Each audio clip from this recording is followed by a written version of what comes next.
into the story of Sheikh Mohammed bin Rashid Al Maktoum. He's the man behind modern Dubai, that city that seems to constantly defy the limits of architecture and ambition. Well, we're going to get to know the driving force behind it all.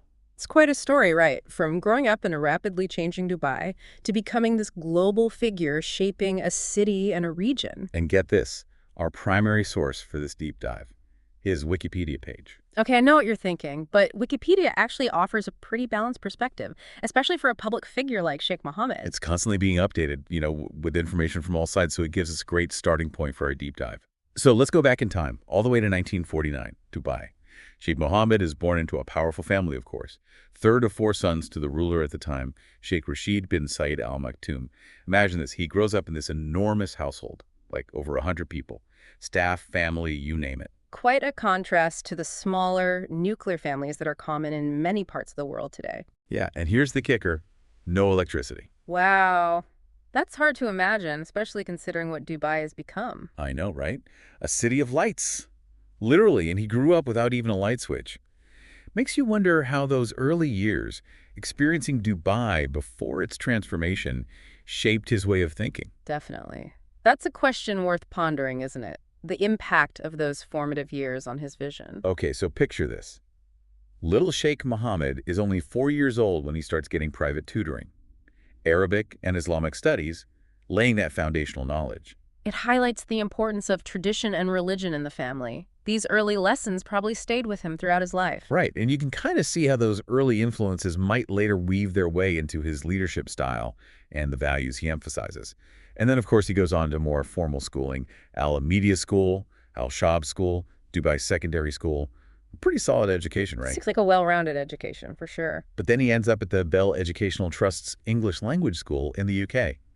That's a big shift, wouldn't you say? A definite sign that his family recognized the growing importance of a global perspective. Yeah, like they saw the writing on the wall, globalization was on the horizon, and they wanted him to be prepared. Exactly. It's like they were already planting those seeds for Dubai's future as an international hub. And speaking of the UK, his time there didn't end with language school. He goes on to Mons Officer Cadet School, military training. And guess what? Not only does he pass, he wins the Sword of Honor as the top Commonwealth student. That's a pretty impressive feat. I mean, it's not just about passing the course, it's about excelling in a completely new and challenging environment. It really shows you something about his character, doesn't it? Like, even then, he had this drive to be the best, to push himself beyond expectations. And it's a trait that we see again and again throughout his life. So fast forward a bit, he's 20 years old, back in Dubai, and his father clearly sees something special in him. Oh, yeah. The trust his father had in him at such a young age is remarkable. That's a big deal. He puts him in charge of the Dubai Police Force and the Dubai Defense Force. Like, right out of the gate, he's given immense responsibility. Talk about being thrown into the deep end. I can't imagine the pressure and the learning curve he must have faced at that age. Right. Imagine being responsible for the security and stability of an entire city at 20. That's a crash course in leadership, if I've ever heard one. Definitely shaped his leadership style and gave him a real-world understanding of the challenges and complexities of governance. And then a couple years later, he becomes the UAE's first Minister of Defense. This is in 1971, a pivotal moment for the UAE, right? A brand new nation with all these hopes and challenges ahead. He was right there at that crucial 1968 meeting that set the stage for the UAE's formation. It's fascinating to think about how his early experiences navigating the complexities of a young nation might have shaped his vision for Dubai. Right. He was there for a coup attempt in Sharjah, even negotiated with hijackers, not once, but twice. Talk about being in the thick of things. These weren't theoretical challenges. They were real-life crises that demanded decisive action. Yeah, and it all seems to have been this training ground, almost like destiny was prepping him for something bigger. And that something bigger becomes much clearer in 1995 when he's appointed Crown Prince of Dubai. That's when his path to becoming the ruler of Dubai really solidified, right? Yeah, it was a time of preparation, of further honing his leadership skills and deepening his understanding of the challenges and opportunities facing Dubai. And then in 2006, his brother passes away, and Sheikh Mohammed becomes the ruler of Dubai. And not just Dubai, he pretty much immediately becomes the UAE vice president and prime minister as well. A lot on his plate, wouldn't you say? That's a massive amount of responsibility, but it seems like he was more than ready for it. He'd been preparing his entire life, wouldn't you say? It's almost like this perfect storm of preparation and opportunity converged. And this, my friend, is where things get really interesting, especially for Dubai. Because this is where his vision for Dubai, this global city that we know today, really starts to take shape, right? He didn't waste any time. He dives right in, starts setting up all these government-owned enterprises that end up becoming huge players on the world stage. Emirates Airline, that was his brainchild. Oh, yeah. And it wasn't just Emirates. He also spearheaded the creation of DP World, a global port operator, and the Jumeirah Group, a luxury hospitality company. It's like he had this grand plan to diversify Dubai's economy and put it on the map in a big way. He wasn't afraid to take risks, to think big, and to bet on Dubai's potential. And those bets paid off big time, transforming Dubai's economic landscape and turning it into a global hub for trade, tourism, and innovation. And then there are those iconic projects that have come to define Dubai's skyline. The Burj Al Arab, that sail-shaped marvel. It's more than just a hotel. It's a symbol of Dubai's ambition and its audacity to push the boundaries of architecture and design. And those palm islands. Who could imagine building artificial islands shaped like palm trees? It's just mind-blowing. And of course, there's the Burj Khalifa, the tallest building in the world, piercing the sky like a needle. These projects weren't just feats of engineering. They were statements, declarations of Dubai's arrival on the world stage. He wasn't just thinking about creating a visually stunning city, though. In 2002, he made this pivotal decision. Allow foreigners to buy land in Dubai. A game changer. It fueled Dubai's property boom, attracting investors from all corners of the globe. It was a bold move, and it really paid off. It transformed Dubai's real estate market and helped solidify its position as a global investment destination. It's interesting, right? We see this recurring theme of calculated risk-taking throughout his leadership. He's not afraid to make bold moves that disrupt the status quo. Absolutely, and that risk-taking extends beyond his role as a ruler. He has his own business ventures, too. Two major holding companies, Dubai World and Dubai Holding. They're involved in everything from finance to hospitality to real estate. Talk about a diversified portfolio. He's a true entrepreneur at heart. And it's not just about accumulating wealth, it's about building a legacy of economic growth and prosperity, not just for Dubai, but on a global scale. It's amazing to think about how Emirates Airlines started back in 1985 with a budget of just $10 million. Can you imagine that? That's a shoestring budget for what has become one of the world's leading airlines. It shows that he's willing to bet on big ideas, even when the odds might seem stacked against him. And then there's the story of the Burj Al Arab. He wanted to create something iconic, something that would capture the world's imagination. He literally said, I want to build something truly iconic. And he did. It's become synonymous with luxury and opulence. And let's not forget Dubai Internet City, a tech hub that's attracted some of the biggest names in the industry. Yeah, he recognized early on the importance of technology in the digital economy.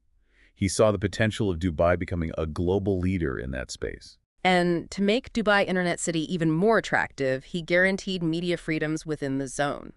A bold move, especially in a region where media restrictions are common.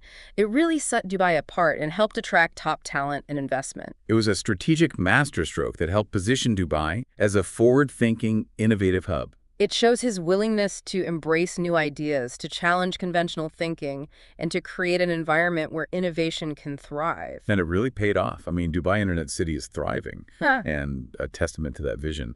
But let's switch gears for a second and talk about a different side of Sheikh Mohammed, his philanthropy. Yes, philanthropy. This is where we see a different side of him, a commitment to giving back, to making a difference. He established the Mohammed bin Rashid Global Initiatives. It's essentially an umbrella for like 33 charitable foundations. 33. Wow, that's impressive. And those foundations work on over 1,400 programs. I mean, talk about a massive effort to address a whole range of issues. Yeah, it's huge. From tackling poverty to improving education to providing healthcare, they're involved in so many areas. It's clear that he's not just paying lip service to philanthropy. He's put serious resources and infrastructure behind it. Absolutely. And it's not just about big initiatives either. Remember, after the 2008-2009 war in Gaza, He donated 600 houses. Right, to families who had lost their homes. That's a very tangible way to make a difference in people's lives. And he's also shown a commitment to interfaith dialogue and understanding. Yeah, like when he donated that 4 million to build a mosque in the Netherlands. That was a significant gesture. It sent a message of tolerance and inclusivity that resonated far beyond the Muslim community. Okay, so we've talked about his leadership, his business ventures, his philanthropy. But now let's dive into something that, honestly, I find fascinating. His love for horses. Ah, yes, his passion for equestrian sports. This Yeah. is where you really see his competitive spirit shine through. It's not just a hobby for him, it's a lifelong passion. He owns Darley Stud, which is like the biggest breeding operation in the world, right? It is. Farms spanning multiple continents. It's a global operation, a testament to his dedication to the sport. And then there's the fact that he himself is a skilled equestrian.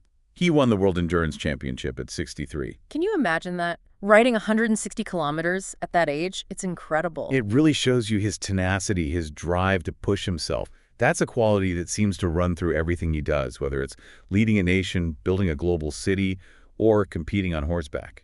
It's fascinating how these seemingly different aspects of his personality, the visionary leader, the savvy businessman, the dedicated philanthropist, and the passionate equestrian, all come together to form this complex and intriguing individual. It's almost like each of these passions feeds into the others, creating this unique energy and drive that propels him forward. So as we wrap up this part of our deep dive, what are your thoughts on Sheikh Mohammed so far? I mean, what stands out to you the most? It's hard to pick just one thing. I'm struck by his ambition, his vision, his ability to think big and then actually make those big ideas a reality. He's not afraid to push boundaries and challenge the status quo. And yet he's also deeply rooted in his culture and heritage, committed to giving back, and driven by a genuine passion for something beyond himself. It's a remarkable combination. Yeah, it's a powerful combination for sure. It makes you realize that leadership isn't just about one thing. It's about this whole tapestry of qualities and experiences. It's about vision, determination, resilience, cultural understanding, and a willingness to embrace both tradition and progress. And let's not forget, a healthy dose of risk-taking. I mean, think about those early years, learning Arabic and Islamic studies, and then fast forward to him leading a nation, creating these global businesses, even winning a world championship on horseback. It's pretty incredible. It really highlights how life experiences, even those that seem unrelated, can shape who we become and how we lead. It makes you wonder how different Dubai might be if he hadn't had those early experiences, growing up without electricity, experiencing those formative years before Dubai's transformation. Do you think those experiences played a role in shaping his vision? It's hard to say for sure, but it's definitely an interesting thought, right? Did those early years instill in him a sense of what was possible, of how much things could change? Did they fuel his ambition to create something truly extraordinary? It's something to ponder, for sure. Yeah. It's like he saw the potential of Dubai even when it was still a distant dream. So as we wrap up this deep dive, what's the one thing that you think people should remember about Sheikh Mohammed bin Rashid Al Maktoum? What's his legacy in your opinion? His legacy is multifaceted, complex, and still being written. But one thing that stands out is his unwavering belief in the power of human potential, both individually and collectively. He's shown that with vision, determination, and a willingness to push boundaries, we can achieve incredible things, transform cities, build global enterprises, and even overcome personal challenges. He's a testament to the idea that nothing is impossible if you dare to dream big and work tirelessly to make those dreams a reality. Absolutely. His story is an invitation to all of us to think bigger, to push our own limits, and to never stop striving for progress, both in our own lives and in the world around us. Well said. And on that note, I think it's time to wrap up this deep dive into the fascinating world of Sheikh Mohammed bin Rashid Al Maktoum. Thanks for joining us on this journey. We hope you've enjoyed exploring the life and legacy of this remarkable leader.